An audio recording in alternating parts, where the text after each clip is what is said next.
the greatest team in the world, we are known. As we follow on, we are the people through and through, the bold and blue, since 1870. Good morning all, and welcome to the show. It's Bold and Blue 1872, and my name is Chris. Thank you very much for tuning in.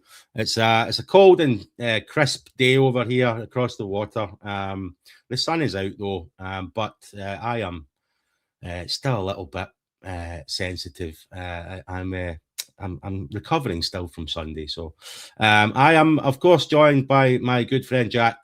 Jack, how is things, mate?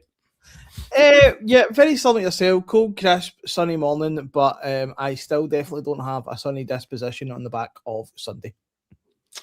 Yeah, it is. It's kind of, it's ruined the weekend, ruined the week, ruined the season. If you want to be pessimistic, which I think you would be forgiven for being so at the moment, but yeah, there's a lot to talk about with that game, so we'll get into it. You had a few bevies yourself on Sunday, Jack, or were you just you chilling with the game?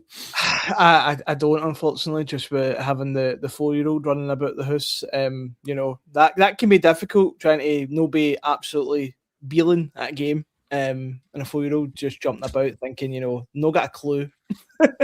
Yeah, I knocked it off. The kids had a birthday party on Sunday, so I had the house to myself, which was the worst thing that could happen. I don't remember much of Sunday night, let's put it that way. Right, let's get into it. Old Firm game on Sunday. Of course, this is what we're going to be talking about today. Game of two halves is an understatement. What did you make it, Jack? I mean, we'll talk about it in more detail, but just holistically, coming into the game, team lineup, things like that. Were you optimistic? Any concerns there? And then obviously we'll talk about how things transpired. But from the get-go, were you feeling good? I have to say I was. I mean, I was very kind of on edge in terms of what team lineup's going to come out, who we playing, etc. And to be honest, when that team lineup came out, I think I was pretty satisfied. That was what I wanted. The two up top. I know we discussed this before, but I was talking about having Scott Olsen still in there, so he was there. I think, there's nothing really I would have changed. I mean, you had Sterling in there, you had two Romans at left back, and I thought, right, okay, we're going for it. Like, it seemed positive. And then obviously, we start the game, and I'm like, oh, here we go. We're in for a good day here. And then not even talking about obviously the goals in detail, but two really, really good goals in the first half. Played them off the park, and then I thought I was actually disappointed at halftime it hadn't been more, if that makes sense. But I thought, right, okay, repeat the second half. You go on. I genuinely was sitting saying that this could be 4-5, at this rate. So yeah, I was fairly confident going into the second half, and then it all just seemed to flip. And I'll be honest, I felt like it flipped dramatically. Two Romans hits the post, and then from there on in, it just felt like one-way traffic, if I'm totally honest with you. And then, for me, no arguments when it comes to the penalty personally. And then, it finishes 2 each, and it feels like a defeat. That's probably how I look at the overall day. And I can't quite believe how we went from halftime to what we were at full time. Yeah, I think there was very significant reasons for that, and we'll talk about it in a bit more detail. I was happy with the starting lineup, but I don't like, Soapy playing. It did come back to bite us in the ass again. Do you know what I mean? That was the one position where I was like, and I said it before, it's pick your poison between him and Giga, but it's just like you said this in the last pod. It seems to be every week now we're talking about a Soapy brain fart. Do you know what I mean? So I think he needs to be dropped. He just needs to. He needs to have some time on the bench, in my opinion. So that one for me was the only kind of glaring issue. You know yourself, I didn't want Raskin to start, but he did start. I wasn't surprised at that. And yeah, the 4-2-2-2 that we spoke about, we were both quite positive about. So yeah, starting the game off, I was like, here we go. You know, the two lads up front. And yeah, we're dominating them, aren't we? Like I say, we're dominating them, but we only throughout the entire game, we only managed 3 shots on target. So from that perspective, I don't know. Like, and I'll go into the XG and some of the stats towards the end of the kind of talking about the game. But so let's start with the positives. Chermiti's first goal. So I did a poll on X last night. I had a few options in there: Chermiti, Jonas Tern, Pedro Mendes, Davy Cooper. There was some other ones that I couldn't put on there because I only had 4 options. So that there was some honourable mentions for Wilkins, and I think somebody mentioned Quantum and Barry Ferguson as well. So, but yeah, overwhelmingly, about 78% of people that voted have said that Chermiti's goal is the best Rangers goal they've seen against that lot. And I don't agree with that, but it was absolutely spectacular. It was the technique, the cross from Skov, first of all, and that's a couple of times we've seen Skov put an absolute pearler of a cross, great delivery, setting somebody up. But the technique to take that, the pace on the ball, the technique was just sublime. Do you know what I mean? I'd seen somebody mention comparing it to McTominay's goal against who was that? Who were we playing against? Denmark, I think Denmark. And yeah, that was. I think Chermiti's was better. I thought it was cleaner and crisper, and it was unstoppable. So I mean, Chermiti, you know, I controversially didn't want Chermiti to start, but he certainly had me eating my words because that second goal as well. He skins Arujo, it kind of knocks it through him if you want, and then just taps it past the goalkeeper. It was lovely. It was lovely. He took it really well, and he was very well composed as well. So, I mean, Chermiti stands out in the first half, but I mean, Mikey Moore was all over them. He was everywhere. He was playing out of his skin. Did he blow a gasket by the second half? I'm not sure. Tour Romans was great. I know you mentioned he's missing the second half, but he was great. You know what I mean? Skov was coming up with nice little, like you can see these quality there sometimes. He didn't do enough for me, and ultimately gets taken off. But there was some real standout performances in that first half, and then yeah, it just capitulated in the second half. So I've got my thoughts on this, Jack, but I want to hear yours. What happened? What I mean is it? I've seen a lot of people say the players bottled it again. A number of people saying that Danny Rohl made some bad choices. Some other people saying that Martin O'Neill got the better of Danny Rohl in terms of the tactics in the second half, the changes that were made. What's your perspective, mate? I mean, what happened?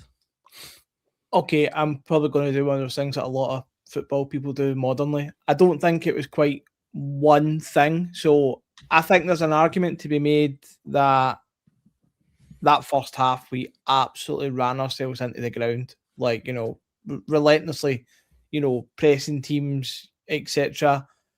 I also have to say that I think Martin O'Neill done the right thing in terms of, I don't really think he changed much in terms of the actual position in the setup, but by bringing on Hatate, for example, and then put Maeda through the middle, I think the Maeda one made people a lot more aware the guy's got a lot of pace, you know, he can get in behind. I think that probably tends to make teams, particularly centre halves, be worried and maybe take a slight step back. But Oxlade-Chamberlain, for example, in that first half, never got on the ball. I think the guy's got a great football brain, but he's not mobile enough. Compared to that, he's a bit more dynamic. It's not as easy to pick up. So I think that changes it. But also I have to say that Danny Rohl, in terms of taking off Nadiri, now Nadiri did look exhausted today. I'm not going to say he didn't, and probably did have to come off. I don't think he can press the way he does for, 80 to 90 minutes. But for me, that allowed them to get out even easier. Now, I'm not saying that something had to change, because I felt the midfield was getting overrun when Hatate came on, with the two sitting in there.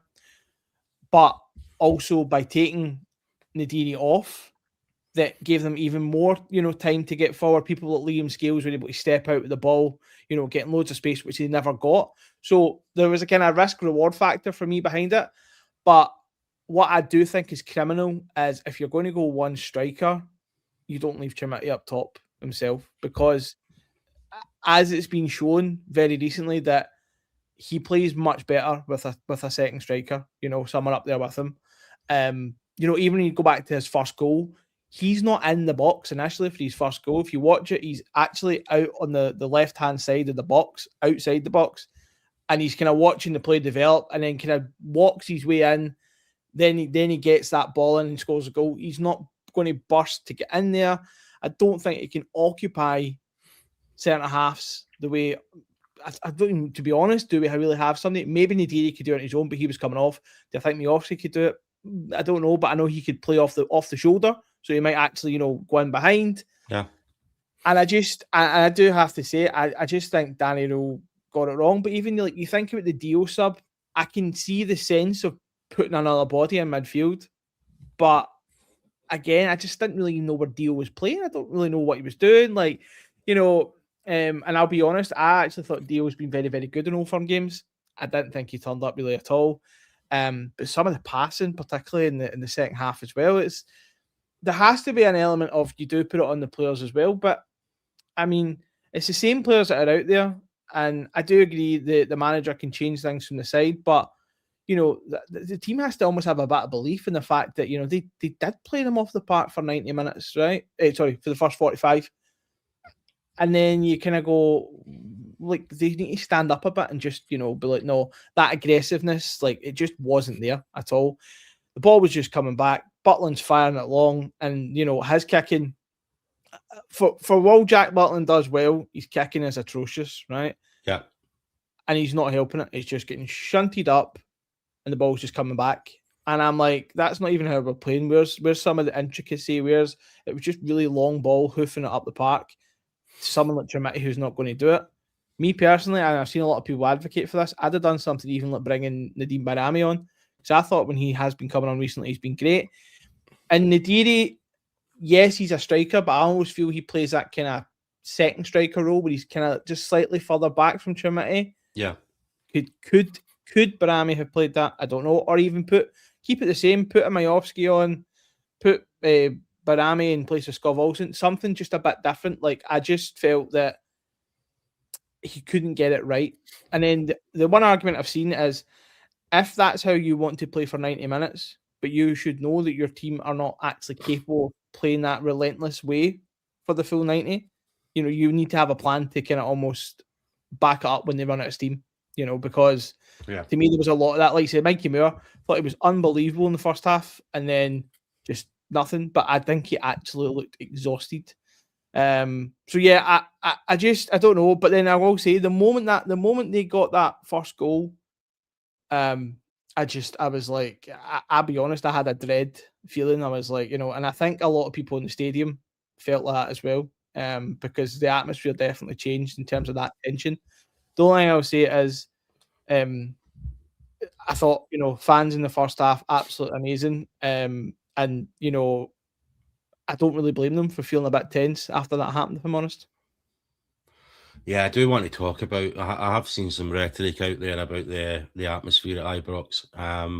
So we'll get on to that. I'm going to be a bit more blunt, and I'm probably going to alienate a number of fans with my opinion on this. There is so much positivity around Danny Rohl.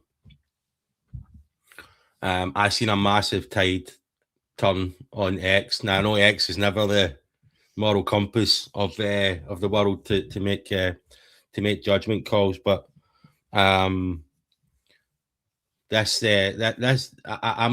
I think he panicked, and I think he instead of being as offensive as we were in the second half. Now, I might be contradicting myself here. I did see Danny screaming at the team to push forward, right?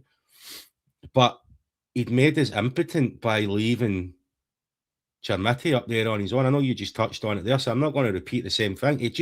That boy cannot play up front on his own. He just can't. He cannot lead the line himself. So as soon as he made that decision, to try and win back where we were losing in the midfield, he had other options. Do you know what I mean? This Bayrami thing to me, it baffles me. There's so many fans I've heard saying the same thing. Why is this boy not getting a chance? You know, and you know, I could bang on all day as well. Why did we send Curtis out on loan? That was another option that could have been there for us. You know what I mean? But as soon as he made that change, that was it for me. And there was no going back. It just got worse. It got worse and worse. So tactically, I think Martin O'Neill bested Rohl, and I think Rohl panicked. And I'm sorry, it's becoming a pattern now where he's reverting to this in my opinion, trying to sit on the lead. And I posted on X when we've got our foot on the throats of a team, you need to go and kill the game, and it's happening too often that I feel like he's not doing that. And the players as well. Listen, it is more than one thing. I mean, we talked about Romans in the first half. In the second half, he was terrible, and I love that boy. Do you know what I mean? I can't stop bigging him up. Mikey Moore was absolutely shattered. How the hell did he stay on for as long as, you know, for the full game? Do you know what I mean? And then I've said this before as well. It's not bad enough you've got Chermiti up front on his own, which we know doesn't work. Then he brings on Gassama for Skov, and Gassama on the right. You know, I'm sorry, but I mean, what is he? How much more does he need to see that doesn't? Gassama can't play on the right. He's barely capable of playing on the left recently. And Chermiti can't play up front. So, do you know what I mean? I thought Raskin was terrible. Was he part of the reason why we were so poor in midfield? I think so. And his passing accuracy was absolutely appalling. I think I've seen this covered on another pod, but so I'm not taking the credit for it. But Raskin gave the ball to the opposition 1 in every 3 opportunities that he had. Do you know what I mean? 33% of the time he gave the ball to the opposition. So he sees out the game as well. I'm like, I just don't. I don't agree with his decision making. And I think I think he shat the bed. I'm sorry. I would have brought Bayrami on, Corey Hunter. Sorry. I would have brought Bayrami on. I don't know. Like, obviously we've got Mikey Moore that was shattered as well. I think Bayrami could have come on for either Skov or Moore, and neither option was taken. Even when he took Nadiri off, he'd have been better even just going with Miovski up front and just play with him with Chermiti. At least he could play off Chermiti's shoulder. Do you know what I mean? I'm trying my best. If you'd have got me on Sunday night, I probably wouldn't have been able to string a sentence together. But if you'd have got me on Sunday night, I was absolutely seething after that game. And we spoke before we came on here, Jack, and you mentioned you'd rather get beaten 5-1 than lose the way that we did. And I can see where you're coming from there. It was just, you know, you're so up with the first half performance, and then we perform like that in the second half. It's you know, soul destroying, absolutely soul destroying. I mean, let's talk about their goals. Tierney, what's this? Corey Hunter, sorry, in my opinion, one of the few times I think Rohl got it wrong. I don't like. Okay, that's fair enough. I think he's got it wrong in a few games. Did he get it right in the Motherwell game? Did he get it right in the Hibs game? I don't know. I don't know. I think it's becoming a pattern, mate. That's my concern. Sorry, just before we go on to talk about the Tierney goal, I just wanted to touch on just something you said there. I think the problem as well when you look at Rohl now, this is for me. I am a big, massive fan of Danny Rohl, and I think we will make mistakes, but for me, it's that element of, again, I think of these modern football terminologies, but like control. We call it sitting back on a lead. They call it control.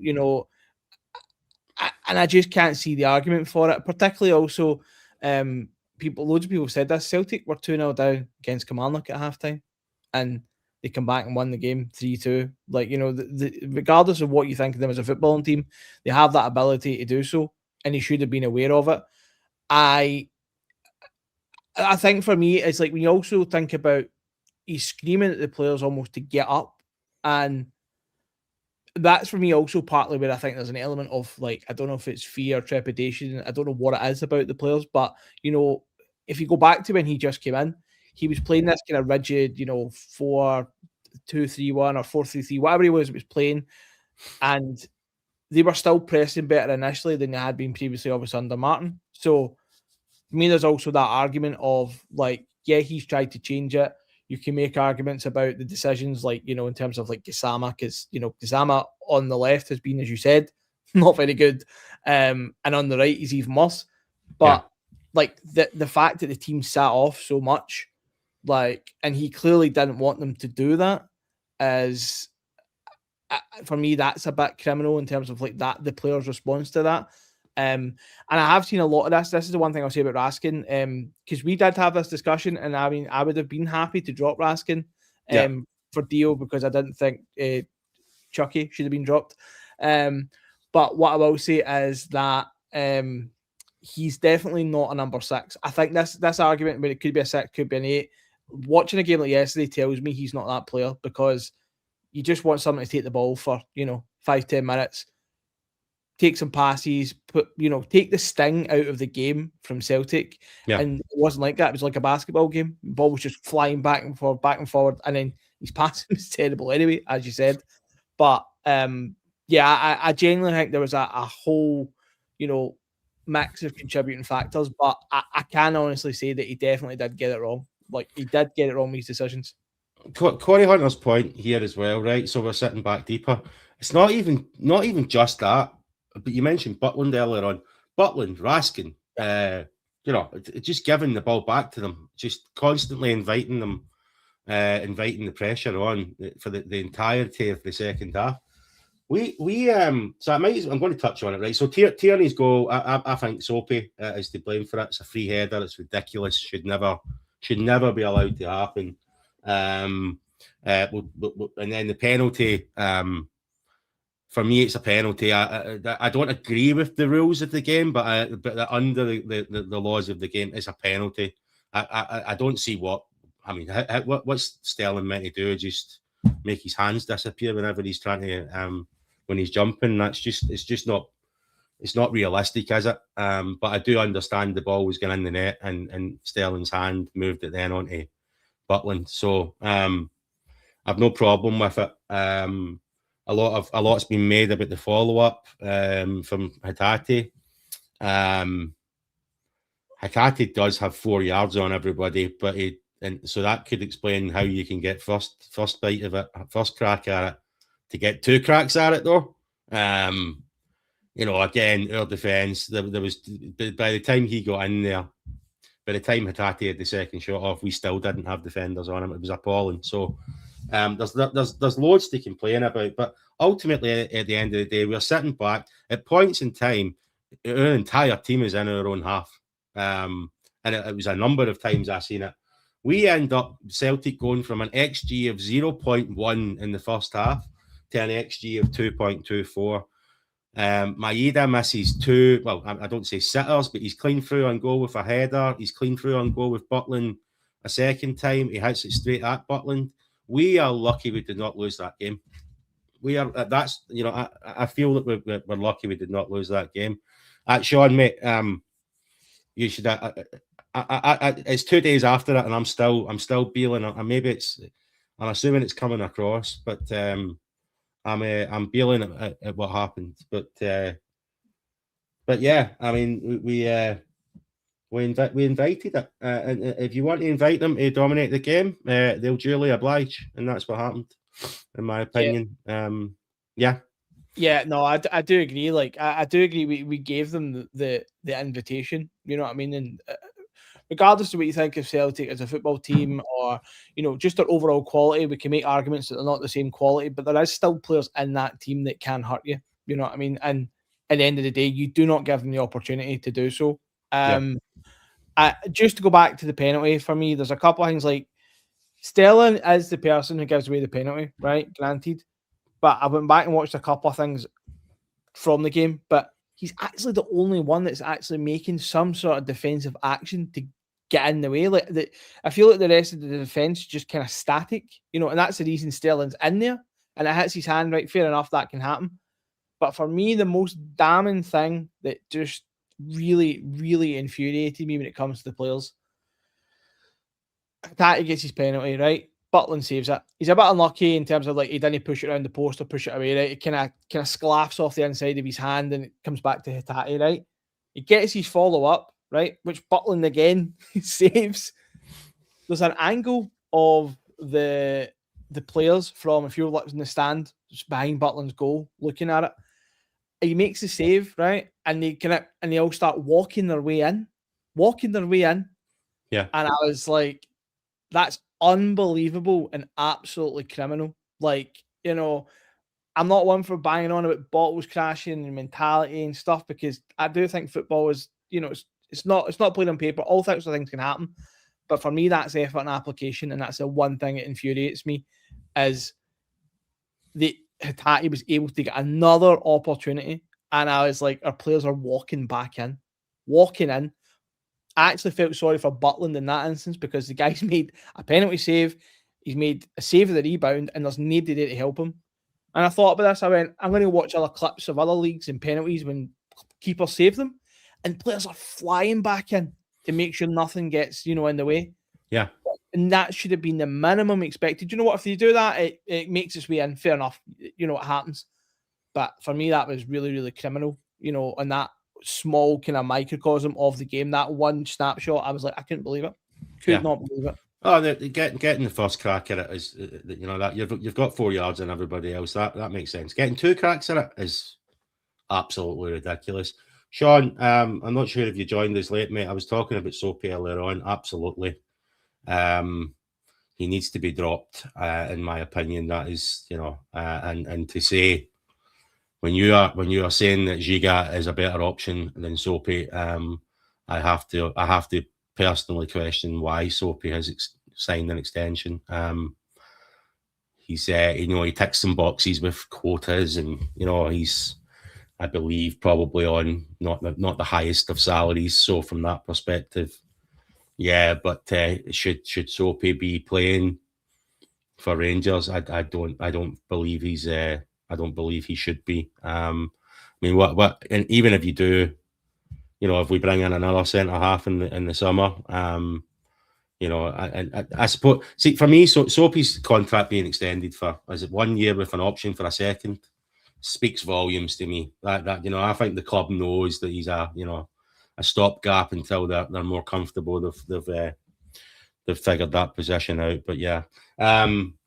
I want to touch on one thing. You mentioned the atmosphere earlier on. I've seen some rhetoric going around that in the first half we it's pick your poison, Corey Hunter. I think it's a matter of opinions on this one, but honestly, how many games do we need to go in a row where Soapy has a brain fart? That's my concern. I've seen some rhetoric going around that the atmosphere at the game was part of the reason why why the second half, why we dropped off so much. I'm getting a wee bit personally, and everyone's entitled to their opinion, but me personally, I'm getting a wee bit sick of this attempt to blame the fans for what's going on the pitch. I named the video on purpose today, Ibrox Rocks, but did Roll disappoint? Play on rock and roll, right? But Ibrox was absolutely bouncing, and the team has an obligation to the fans to return the sentiment and they didn't. So I just don't agree that the fans have got anything to do with what happened at the weekend there. So yeah, I don't know what you make of it, Jack, but I think it's I don't know. I just don't get it in terms of an attempt to point the finger at the fans when it comes to these performances. So there's for all the things I've liked about Danny Rohl, right? Even up until before Sunday, there was a comment made. It may have been after the Hearts game, from him about them having to make like the team making an extra pass, for example, before they get to it, and fans are kind of moaning maybe it's like a sideway pass, etc. And I was kind of like going, that's not really on you to ask that, and to question that. I mean, as long as I have been a supporter of Rangers, like it's never been an easy place to play in terms of, even when it's going right, like for example, you look at Sunday, right? First half, absolutely flying, right? And the atmosphere was brilliant. But the fans are looking at the players going, right, come on, like, let give us it again. You've got to, the players have got to get the fans up. If that's what the players are doing and you maybe say the fans aren't responding, that's maybe an argument to have, right? But that's not the case, because I don't think I've ever seen a Rangers team play out their skin and the fans just sit there and go, right, okay, and what? Yeah. Do you know what I mean? Like, so I think in that regard, like it needs to stop this narrative of the fans are to blame in some way, shape, or form at the end of the day. And it's never going to change, you know what I mean? But no, we're not just going to suddenly become this more, placated fan base where we're just going to be like, oh, you know what, guys, you've made 1 in 3 passes from a player. Do you know what I mean? Why is anyone going to be excited or ecstatic about that? So for me, I do agree. It's got absolutely nothing to do with the fans. And that's down to the players to give them that again in the second half, because I think, to be fair to us as fans, and this is part of the reason we all have, we don't have any trust in any of these teams, and we get to this situation in these scenarios because we've seen it all. We've seen it all over the last X amount of years. Do you know what I mean? And they've got to prove to us, right? Not the other way about. Not that we're with them, because if you do well, we'll go with you. But if you aren't proving to us that you can do this, then what more do you want from them? Do you know what is the other thing as well? I thought that Corey Hunter. Yeah, we're just going to get to it, mate. I thought the fans were actually okay in the second half. The first half absolutely bouncing because of the way we were playing. Second half, completely understandable why the atmosphere changed. But I still thought they were. I didn't think, I didn't hear any booing or anything like that. Do you know what I mean? So, right. I mean, where do we go from here, mate? We've obviously got them in the cup again this weekend, and I feel that it's advantage them at the moment after what happened at the weekend. And I need to be honest, I'm struggling to think about, is he going to, if he goes the 4-2-2-2 again, is Martin O'Neill going to change it and go the same way that he went in the second half? Does it matter? Maybe we'll, some of those players, their engine, we might get more out of them after having, some of those players have been coming back from injuries and stuff like that. I'm assuming they're still getting their fitness up, but I don't know if that's anything to blame. But I mean, what I just thought, I'm scratching my head trying to figure out what we're going to do different this weekend. Or do we need to do anything different? Do we just need more of the same from the first half? I don't know. I'm struggling, mate. Okay, for me, I mean, if Martin O'Neill doesn't come and set up the way that second half went, then I'd be really, really shocked. Injury permitting, things like that, between now and then. But I don't think you're going to see Alex Oxlade-Chamberlain start up, in the middle of the park. I will say that I don't think Danny Rohl can change it that much. And that's on the basis of, that system is probably, you know, we all said it. That was probably the ideal lineup system shape, and that's something that I think Danny Rohl wants to aspire to in terms of the, you know, how they want the team to play going forward. Yeah. But it very much might be a case of this has to be done for, you know, for 90 minutes. They're lucky in the aspect that they get almost a repeat of the scenario. All granted, it's a different competition, you know, it's nothing to do with the league, etc. But, you know, also there's the added jeopardy of, you know, okay, there's jeopardy in the league, right? But, you know, there's still opportunities and teams might drop points, etc. But it's a cup game, you know, you don't win. That's it. You know, Yeah. You're out. So that's more added pressure, I would say, in terms of like on the back of what happened. I mean, I think you'd have to look at his actual game management. Is probably where he would need to look at improving, because the team comes out fresh and plays that way. I still think they could run over the top of Celtic that first 45 minutes in terms of the way they did, in terms of the press and the possession and putting them under pressure. But my problem is when you get to the other end of it, when they seem to kind of be running out of steam, how can we keep that up, or how do we adapt or change it? What I will say, but is if the team comes out and it's, for example, a single striker, Chermiti up front on his own, that's a concern, because that to me would show that there's an element of fear there, you know, from the manager, and that's not going to, it's not going to carry well to the players, and certainly not going to carry well with the fans. And listen, might go on and do it with that system, shape, or whatever, but I would not be confident. You know, I think he's made a mark with this two up top, and that has to stay. He can adapt it round about it. I'm not particularly fussed in that regard, but I think the two have to stay. Or if you are going to go one up front, it's not Chermiti. That's what I will say. That's my fear. Exactly what you've just touched on. Or do they go like a back three? Sorry, you know what I mean? Something like that. Yeah, I mean, either way, my fear is he plays one up top, and tries to pack the midfield again. I just and again, I don't want to repeat myself. I just think it will completely neuter us, and we won't be able to score. We save ourselves if we just play with Chermiti up front. I wouldn't be opposed to seeing Nadiri up front on his own, maybe with a couple. But then you start looking at the wingers and stuff like that. Because then you're going to end up with like Gassama playing. You know, like it needs to be the 4-2-2-2 in my opinion, and we just, you know, I think it might actually be good that it's taken out of his hands that we have to play for a win, right? There is no other option here. We have to go and win the game, or you're out the cup. So that's sitting on Leeds and trying not to get beat, whatever it is that I believe he's been trying to do in the last number of games. Then at least that's taken out of his hands and he has to go for it.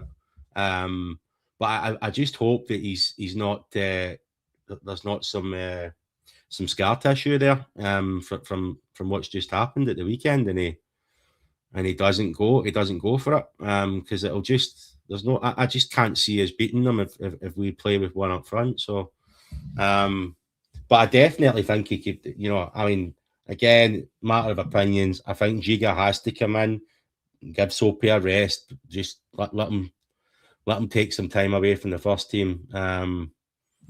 Yeah, Corey Hunter, I don't disagree, mate. I think it's we go one up front, we've lost already. So I think Giga has to start for me. Again, I don't want to keep repeating myself, but he just has to.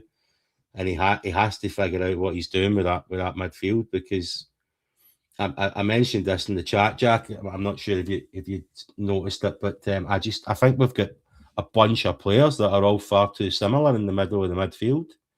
You know, I feel like we've got a bunch of eights. I heard there's a chance Barron might be back for the weekend. I mean, that if he's back, I'm playing him. Right? I mean, for me, he has to come back in if he's available. Can he last the 90 minutes? I'd be very surprised. But if there's even a sniff of him being back, then I'd definitely have him in there. But I think Toshi has to play. Raskin, for me, has just been so far off all season, with the exception of a few games. I don't care about reputations. In my opinion, Raskin has been, and I like Raskin, by the way, but he's been living off the back of those performances under Barry Ferguson for far too long now. So I think if Barron's available, he needs to come in. Toshi plays as the 8 for me. And maybe if you're going to try and pack the midfield, you play Dio and Toshi. But again, just for me, Raskin, Toshi, Dio, Diamande, they're all far too similar to me, in terms of there's no conductor in that midfield like a Stephen Davis or a Barry Ferguson. We're really missing that player. But we need to work with what we've got, don't we? But I think Danny Rohl needs to get creative in that midfield if he wants to grab control of the midfield without sacrificing those 2 strikers up top. That's my opinion on it. So I think that's really a fair point about how similar they all are, because I think I've been kind of thinking that myself, but not really been able to kind of confirm it in my head. Like those kind of midfielders. And I think just what you talked about, the conductor is probably the best word you could use. I mean, I know we're talking about Rangers, but when you look at the flip side of the game against Celtic, in that second half, Callum McGregor was able to actually almost like sit back a bit and dictate a bit more. You know what I mean? Like there was just time for him to pick up the ball, make his passes, etc. And again, we, like you said, have 3/8s. They're just flying forward, like trying to win the ball back, which I don't mind. I don't mind that. But then there's just gaps, there's space. Players are making their way into these spaces, and it's just chaotic. I must admit, I think Rangers. I can't believe I'm going to say this, but I think Rangers have actually missed Connor Barron quite a bit. massively, we were skating by and that and winning, and maybe it wasn't as kind of pertinent, but I thought he was playing out his skin before he got injured, and I remember how disappointed I was. So for me, I'd love him to play. I just don't know what you're going to get out of him, like how sharp's he going to be. I don't know. I mean, do you almost in a way try and get? I can't believe I'm saying this, but try and get yourself in front and not sit back, but then you bring someone like a Barron into the game in terms of being able to provide a bit of control. Do you know what I mean? And take the ball on, etc. Because for me, and I'm just saying this, like Raskin, I felt he wants to be a 6. He sees himself as a 6. He is not a 6. When I look at how he played and the way Barron played, Barron will pick that ball up. He'll turn around, he'll spray it out left, he'll spray it out. Now, don't be wrong, sometimes he's on the great. I don't see any of that from Raskin. I see him just wanting, I've seen a great analogy. It's like a dog chasing a car. Do you know what I mean? Like that. Yeah. And I can't see him playing that way. So yeah, I really truly don't know what he does, but it is going to have to be creative. What I will say is I hope it's not one up front and it's not Chermiti on his own, because it will not be off to a good start. And what I will say is the fans will go along. There will be an atmosphere, but I definitely think there's going to be a lot more expectations in fans in terms of you need to get this right. You know what I mean? Because it is starting to turn quite a bit for Danny Rohl in terms of people I've seen who were in on the Danny Rohl train are slowly, getting off the train because they're like, well, there's the Motherwell, there's Hibs, there's Livy, there's a game there, and the draws are what is killing us.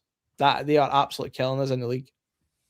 Yeah, I'm trying my best not to be. You know yourself, Jack. I've had one foot on the Danny Rohl train. I've never been quite on it because I've always felt the performances were pretty poor, but we were winning games, right? So that was all that mattered. We had to come back from the terrible position we were in with that clusterfuck of a period that we had with Mr. Martin. So it was all about winning games, but ultimately, if those bad performances keep happening and you stop winning games, then questions need to be asked. And at the risk of repeating myself, I just think he's trying to sit on these leads too often, and it's not there. It's not going to work if he keeps doing that. Like we talked about the atmosphere, etc. at Ibrox Park.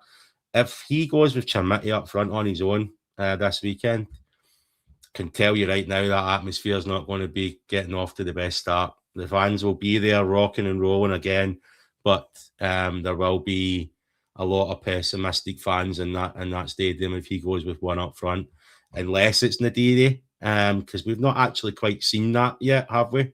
No. And maybe that's an option, but certainly can't be Chermiti. Right. I mean, I think we'll give it a couple of days, and I might jump on you at the end of the week. I don't know if you're around, Jack. We might do a preview of the Old Firm game. I think we probably already just have previewed it, but let's see if there's any news during the week. There was a couple of things I just wanted to touch on. I posted this on X and I removed it because it isn't actually clearly visible. So I could be wrong on this, but I think holistically, the behaviour of that lad, is it Arunjo, the right back, Arunjo or something like that? The behaviour at him at the end of the game, gesturing to Mikey Moore to suck his ding-a-ling, all this nonsense. I think I believe I could see him spitting towards players, but I couldn't see any visible spit coming out. It certainly looked to me like he was. Just disgusting behaviour from someone. So I just wanted to touch on it and call it out that I hope some action gets taken against that boy, because when you've got Martin O'Neill jumping in there to try and break up a fight, I was cautious for Martin O'Neill's safety there, that he might just fold over.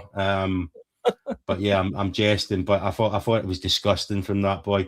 And then just one other thing as well. There was the news earlier on towards the end of the week there that Paraag Marathe has stepped down from his position on the Rangers board. I know there's clear reasons for this, right? This rule change with sitting on multiple boards with teams that might play in the same competition. The fact that Leeds are aspiring to win the FA Cup this year could ultimately mean that we end up in the same competition. I hope we still end up in the Champions League, but there's potential for us to be in the same position. So Paraag Marathe, because of that, it was inevitable this was going to happen at some point. He has had to step away from his formal position, but we're led to believe that he will still be taking a prominent role in business decisions, etc. So I think the formal position is being removed, but he's still ultimately probably doing what he was doing previously. So yeah, I don't think any concerns from your perspective on that, Jack. Is it just makes sense, doesn't it? Nah, it makes sense. I mean, I think it was Crystal Palace that all happened to just in the season gone by with the whole dual ownership thing, and or multi-club ownership, I think is the right term. So yeah, nothing for me. I think it's very much, as you said, it's in name only. You know what I mean? Or lack of name only, shall we say? Or lack of position. So yeah, just to touch on the Rojo thing, like I can't say I've seen anything in regards to the spitting and stuff like that, but can we just take a minute to think here that Mikey Moore's an 18-year-old boy? Like, I know we're playing in a man's game and all that stuff like that. I'm like, I mean, he's obviously a lot older than him. You know what I mean? Like, just you've got something out of the game. You've a static. You've won your 2-2 draw. Just go off the park. You know what I mean? Like, just absolutely no need for it at all. Because Tour Romans looked absolutely incensed by whatever happened, because he had to be held back by the big guy. Not even going to try to pronounce his name. So, yeah, no. I listen. I took it down, like I said, but I'm pretty sure that's what was happening. But I haven't heard anything from none of the interviews after the game. Nobody mentioned that or anything like that. So maybe I'm making a mountain out of a molehill. But he looks like a vile little character, doesn't he? Not for me at all. But yeah, and yeah, Chermiti skinned him in the first half as well. So haha. Right, we might be back later on this week for a preview. But ultimately, I think we've probably covered that. I'm hoping for some news on the Barron front, etc. But once the battle fever kicks in, I'm probably going to want to pop on and have a chat. If you could. Anyone that's joining into the pod, as always, I forgot to tell you, can you please like and subscribe and follow us on our different socials. They're all documented on the YouTube channel. You can follow us on X, and we've now started a Facebook page as well. That's how behind the times I am. We didn't even have one. So yeah, it's the support we're getting is great, and we're up at 1,400 subscribers now. So thank you very much for tuning in, and thank you very much for your support. But yeah, unless there's anything else on your mind, Jack, you can say your goodbyes, mate. Yeah, just as Chris said, thanks everyone for tuning in and listening to me do my best attempt at modern football analogies, rather than just saying we were absolutely shite. So yeah, that is yeah. I don't even know. This is the most I've spoken about Rangers since Sunday, or even thought about Rangers, because every time it kept coming in my head, I was like, nah, not doing it today. Yeah, I know, but it's therapeutic, isn't it? But yeah, I'm definitely I'm away to go and nurse my still hungover state after this. Going to take a little lie down, put a cloth on my head. So I think I was under the shower for about 30 minutes yesterday morning, Jack. Honestly, I was rough, man. So getting there. Right, anyway, enough of my misery. Thank you very much all for joining. Like I said, we'll try and be back as soon as it's just before the Old Firm. But if we're not, then I wish every fan the best of luck for the game at the weekend. And we'll definitely be back at the start of next week to discuss that, because I'm sure there'll be nothing to talk about. That's always the case after an Old Firm, isn't it? So, but yeah, thank you very much for tuning in, and until next time, thank you. Bye-bye.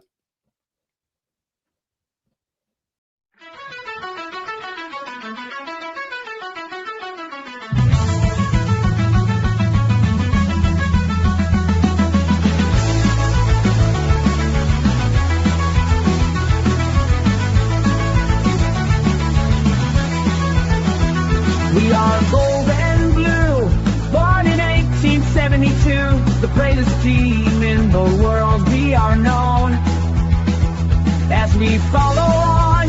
We are the people through and through, the gold and blue since 1872. With our hearts on fire, we rise to the call. Through the highs and lows, we'll never fall. Glasgow Rangers standing proud and true. Together we sing for the gold